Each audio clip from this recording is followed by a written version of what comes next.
The honourable member for Nanaimo Ladysmith. Mr. Speaker, and thank you for the opportunity to rise today to discuss such an important issue. I'm disappointed, to be frank, that my colleague across the floor did not support my colleague's amendment to add much-needed guaranteed livable basic income to this motion. We know seniors are asking for real solutions. Across Canada, more and more seniors are struggling to make ends meet. Despite a lifetime of hard work and contributions to our communities, seniors are unsure how they are going to pay for their groceries, keep a roof over their heads, and pay their bills. Is this the example we wish to show our children? It is shameful. Seniors deserve to retire with dignity.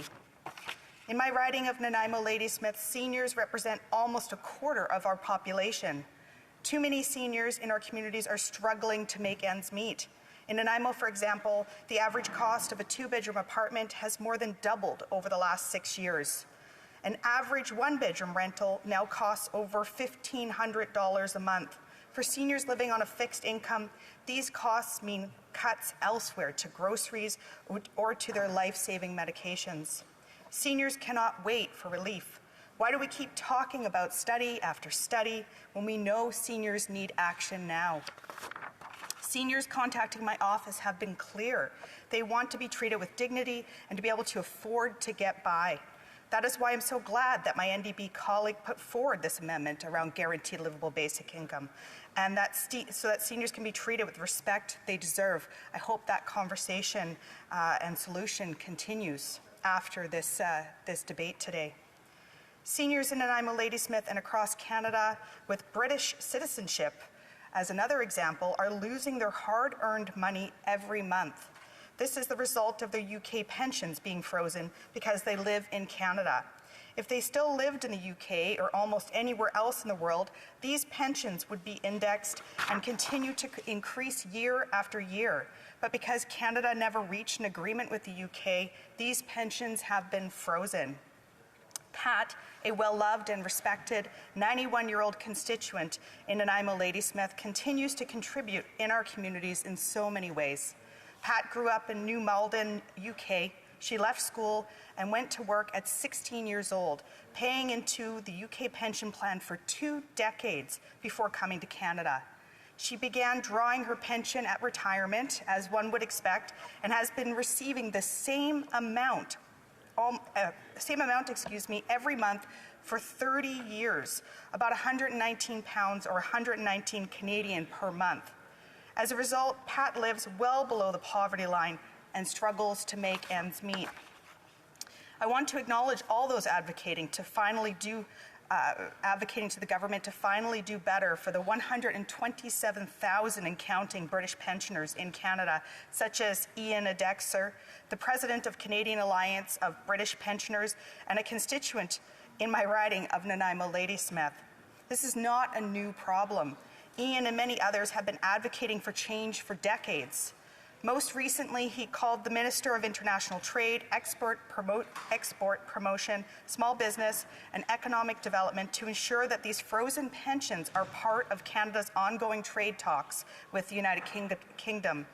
While the government chooses inaction on this issue, contributing members of our communities are the ones left to suffer.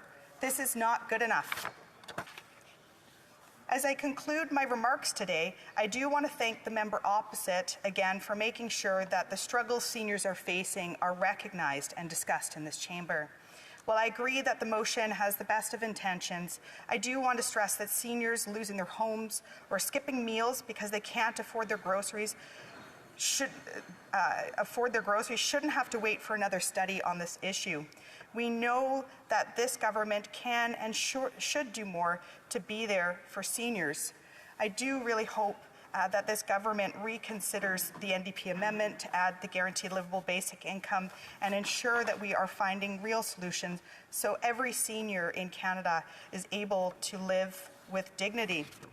And Mr. Speaker, I do see that I have some more time, so I will add a few more points. Thank you. Another issue that's coming forward in my riding of Nanaimo Ladysmith when we think about supporting seniors, it's not hard to think is around so many seniors when the pandemic when the pandemic hit, believed that their support system would be there for them and supports from the government. But the pandemic revealed that that wasn't the case, unfortunately. One example of this was seniors who relied upon the guaranteed income supplement and rightfully accessed CERB during the pandemic, who saw their benefits clawed back the next year. Despite seniors and advocates raising this concern for months and the NDP pushing this government to do better, the government sat on its hands for months before addressing this problem. While I'm glad to see that the government has moved forward to begin addressing the problem, it should have never come to this. As you can see, Mr. Speaker, there are endless items that are being brought forward, tangible items that are being brought forward by seniors to my office, being brought forward to us. Seniors are asking us to make sure that we're putting in place solutions that afford them the dignity and respect that they deserve. And I'm apprehensive and concerned that we continue to implement study after study, and we're not seeing that action necessary for seniors being put into place. And so I hope that we do start seeing those actions put into place, and thank the member again for the motion.